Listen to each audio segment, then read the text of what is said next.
Mes amis, bien le bonjour. Nous sommes en train de quitter le port de Salerno en Italie. Et je suis venu aujourd'hui pour partager une décision que j'ai prise avec vous au sujet de mon expatriation. Je sais que beaucoup de gens suivent ceci avec intérêt. Pour rappel, pour ceux qui débarquent dans l'histoire, j'ai quitté le Royaume-Uni à peu près 18 mois. Je suis parti habiter à l'île Maurice. Hein, tout du moins, c'est une étape dans mon périple. Et aujourd'hui, je suis parti au Royaume-Uni, donc ce mois-ci, je suis parti au Royaume-Uni.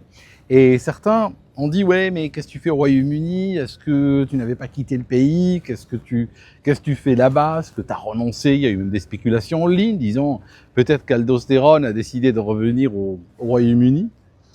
Alors écoutez, quand je suis parti de l'île Maurice, je vais répondre à cette question aujourd'hui. Quand je suis parti à l'île Maurice, j'ai laissé derrière moi, effectivement, j'ai laissé derrière moi, par exemple, ma maison, ma voiture, et vous m'avez vu refaire des vidéos depuis la maison, des vidéos depuis la voiture. Donc, en fait, j'ai tout laissé en état.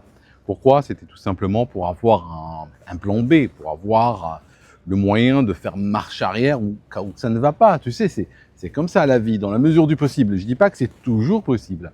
Mais je dis que dans la mesure du possible, quand on a la possibilité de le faire, il vaut mieux toujours garder un plan B au cas où on a besoin de faire demi-tour. Donc par rapport au demi-tour aujourd'hui, donc c'est peut-être le thème de la vidéo, eh bien je voulais vous annoncer que j'ai mis ma maison en vente. Donc je suis parti au Royaume-Uni pour faire ça. J'ai jeté presque toutes mes affaires. Et je suis en train de me désengager complètement, cette fois-ci, du Royaume-Uni. Donc, quand vous me voyez au Royaume-Uni, c'est pas que je suis en train de revenir, je suis plutôt en train de me désengager. Cette fois-ci, probablement, définitivement. Tout simplement, le pays continue à se dégrader, continue à s'effondrer. On a un État qui nous fait la guerre. Déjà, ça a toujours été... faites gaffe si jamais ça sonne ici. Le bateau est en train de sortir du port de Salerno, si jamais. D'accord? Je préfère vous le dire. Il peut sonner, je sais il peut klaxonner, il y a des gens qui m'écoutent avant de dormir ou avec des écouteurs, faites très gaffe. Je ne connais pas le futur, mais ça peut effectivement se mettre à sonner si jamais il y a des bateaux qui se mettent en son chemin. Ce qui est assez fréquent ici. Imaginez la circulation automobile en Italie, bon, c'est à peu près pareil en mer. Donc, je disais que le Royaume-Uni, pour moi, si demain, mettons, ils décidaient d'arrêter leurs conneries, décidaient d'arrêter toutes leurs bêtises, peut-être je vais changer de plan de caméra, comme ça vous voyez où on est en train d'aller, on est en train de sortir du port. Donc je disais que si demain ils décidaient de changer complètement et de commencer à arranger les choses, eh bien il leur faudra peut-être 20 ans, peut-être 30 ans pour pour restaurer un petit peu les dégâts qu'ils ont causés. Donc, ce qui fait que moi, je n'ai pas l'intention d'attendre le jour où ils décident. Déjà, la décision n'est pas prise. Et même le jour où elle sera prise, il leur faudra beaucoup de temps. Ils ont tout détruit. Ils ont détruit la société, ils ont détruit l'économie, ils ont fait fuir beaucoup de gens. Juste pour vous donner une idée, un chiffre, parce que comme ça, j'aime bien les chiffres. En 2021, il y avait plus d'1 million de millionnaires au Royaume-Uni. En 2025, ils étaient 442 000. Donc, il y a une baisse de près de 60%. Pour l'année 2026, on aura les chiffres en 2027, voire en 2028. Parce que, tout simplement, les gens, quand ils quittent le Royaume-Uni, ils ne vont pas nécessairement aller dire bonjour et le déclarent tout de suite. Non, tu le déclares quand le système fiscal marche. C'est un peu complexe, mais grosso modo, quand tu quittes le pays, ça peut mettre jusqu'à 18 mois, voire même plus, pour que ça arrive dans les papiers de l'administration. C'est pour ça que le jour où on se réveillera, voilà. Donc voilà. Et je vous parle même pas des gens qui sont partis avec 20 000 euros en poche, qui sont devenus millionnaires ailleurs, tu vois, alors qu'au Royaume-Uni, ils auraient été détruits. Je te parle pas de l'insécurité, je te parle pas de l'inflation, la fermeture de tout ce qui est public. Tu sais, quand on entend parler d'une clinique, c'est pas qu'on est en train de l'ouvrir, on est en train de la fermer. Quand tu entends parler d'un hôpital, pareil, c'est que l'eau passe à travers le toit. Quand tu entends parler d'un commissariat de police, c'est qu'on est en train de le fermer, et ainsi de suite. Donc, qu'est-ce que tu veux? C'est un pays qui est devenu aujourd'hui, si j'exclus Londres, qui est devenu plus pauvre que le Mississippi, qui est le plus pauvre État américain. Tu vois, ça n'a pas toujours été comme ça. C'est un pays qui, il y a 20 ans, 25 ans, 30 ans, vraiment était en part avec les États américains les plus riches. Aujourd'hui, il est en dessous des États les plus pauvres des États-Unis. Donc, pourquoi rester dans ce pays qui s'effondre autour de moi, en plus, je dois financer moi-même l'effondrement. Ça signifie qu'aujourd'hui, on a commencé par, on est en train de laminer littéralement la classe moyenne. On a déclaré qu'il n'y aura pas de classe moyenne dans ce pays.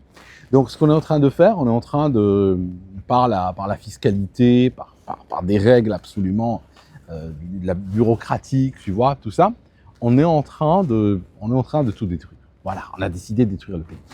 Et quand un État décide de faire la guerre à son pays et le détruire, voilà, t'as pas moyen de rebondir de ça, quoi. Rajoute à cela qu'on a perdu à peu près, grosso modo, c'est très dur à estimer, on a perdu 8% du PIB à cause du Brexit. Et ça, c'était prévu, hein, c'était prévu, parce que quand tu quittes l'Union européenne, et puis je cherche juste à éviter le soleil, quand tu quittes l'Union européenne et tu dois éviter, donc tu arrêtes de commercer aussi facilement avec des pays de l'Union européenne, donc bon, ça va te coûter quand même un bras. Et ça, on le savait en votant pour le Brexit. Mais on pensait qu'on allait compenser très largement par des décisions intelligentes, par une économie qui va boomer, par un modèle britannique qui va pouvoir se renouveler, etc. Aujourd'hui, le modèle britannique, c'est la misère, c'est l'aide sociale, c'est l'immigrant, c'est le climat, c'est l'Ukraine, c'est tout ça. Donc, quand tu prends les 8% déjà du Brexit, plus tu rajoutes tout ce que je viens de citer, bon, bah voilà, c'est terminé, quoi. Je veux dire, juste enlève tes billes de là et dégage. Donc, c'est ce que je suis en train de faire. Donc, vous allez me voir durant le mois d'août, encore un petit peu au Royaume-Uni, mais c'est pour me désengager complètement et définitivement de ce pays. Donc, là, ça fait à peu près une dizaine de jours que je suis sur ce navire. Entre nous, je commence un petit peu à perdre la notion du temps, du lieu. Ce matin, quand je suis descendu, je ne savais même pas où on était. En fait, on est à Salerno, en Italie. Ici, tu as une magnifique côte. À 5h du matin, on est passé près de l'île de Capri. Franchement, si tu as une meuf, ramène-la dans le coin parce qu'elles apprécient beaucoup ça. Tu n'as pas besoin de venir en navire, hein. Un EasyJet et une voiture de location chez Hertz ou autre, ça marche extrêmement bien aussi. C'est vraiment un endroit très très visitable. Donc, je vais te dire la vérité. Tu veux que je te dise un truc? Mais ça, c'est grave, je pense. Je serais capable de vivre ici du 1er janvier jusqu'au 31 décembre. Je pourrais vivre 1 an ici et la terre ne me manquerait même pas. Tu vois ce que je veux dire? J'en suis là. En termes de quoi, je sais pas. Je te laisse mettre l'étiquette dessus. Peut-être en termes de dégoût, peut-être en termes de... Je sais pas. Je suis divorcé avec le monde, j'ai l'impression, et il n'y a pas un meilleur endroit qu'un navire de croisière pour consommer, si tu veux, ce divorce avec cette planète. Donc voilà, mes amis. Qu'est-ce que tu veux que je te dise? C'est comme ça.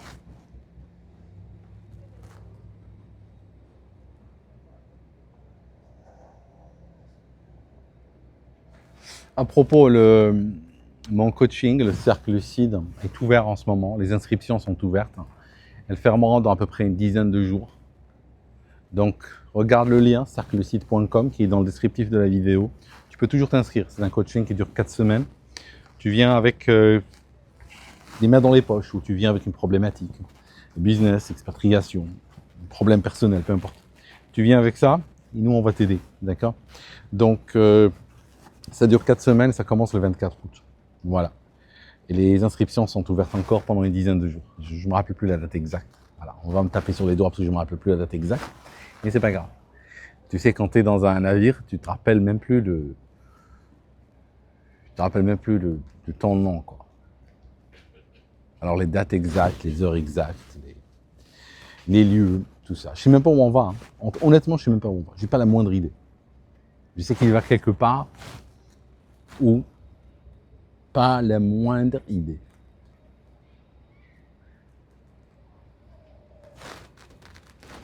Donc là, j'ai le soleil qui me tape dessus. Attendez, je vais peut-être essayer de tourner la caméra dans ce sens. Je ne sais pas si vous arrivez à voir quelque chose avec le soleil.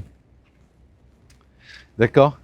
Donc, j'ai visité une cathédrale. Il semblerait qu'il y avait les cendres, la relique, le corps de Saint Matthieu. Tu sais, Saint Matthieu de la Bible, tu sais. Donc, magnifique endroit, absolument magnifique. Bon, finalement, on n'aura pas le klaxon. On l'a eu avant que j'ai commencé à enregistrer la vidéo, donc j'avais peur qu'on ait un coup de klaxon par la suite, mais bon, on ne l'aura pas, ce qui est une très bonne chose, parce qu'il est juste à côté et c'est très très brutal. Donc voilà mes amis. Merci d'avoir écouté cette vidéo jusqu'ici. Et puis pour ceux qui ont envie de partir, je vous dis, je sais pas, c'est préparez-vous quoi, préparez-vous, faites des plans. C'est un départ, ça se prépare. Hein. C'est pas quelque chose que tu fais sur un coup de tête. Si tu le fais sur un coup de tête, tu risques de morfler, tu vois. C'est d'autant plus si tu as une famille, tu as des enfants, tout ça, c'est plus lourd encore, hein, c'est plus dur. Donc je te conseille vraiment de te préparer longtemps à l'avance, donne-toi du temps. Comme ça, tu peux le faire convenablement. En tout cas, j'aime beaucoup ce pays, j'aime beaucoup l'Italie. Je peux comprendre qu'on puisse tomber amoureux de l'Italie, c'est absolument extraordinaire. D'accord? Je ne sais pas si tu arrives à voir. Moi, je ne vois pas l'écran quand je regarde sur la caméra. Je suis en train de filmer avec un iPhone. Quand je regarde toutes mes vidéos viennent de cet iPhone. Quand je regarde sur l'écran, je ne vois rien hein, avec le soleil. Donc, je ne sais même pas si c'est cadré correctement ou autre.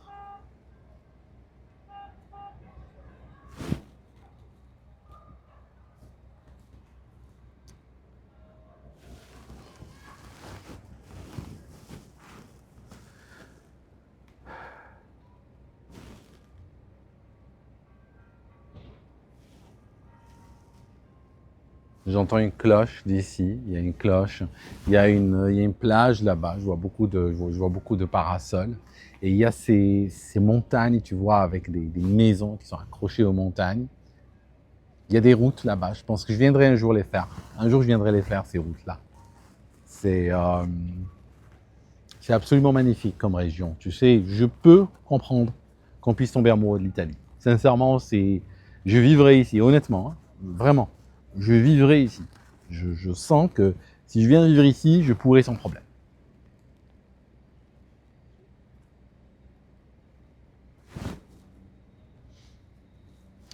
En tout cas, mes amis, j'arrête là parce que le problème comment il s'appelle, le Starlink partagé est un petit peu lent, donc j'ai pas envie de faire une vidéo trop longue parce qu'elle mettra une plombe, beaucoup plus qu'une plombe à passer, d'accord?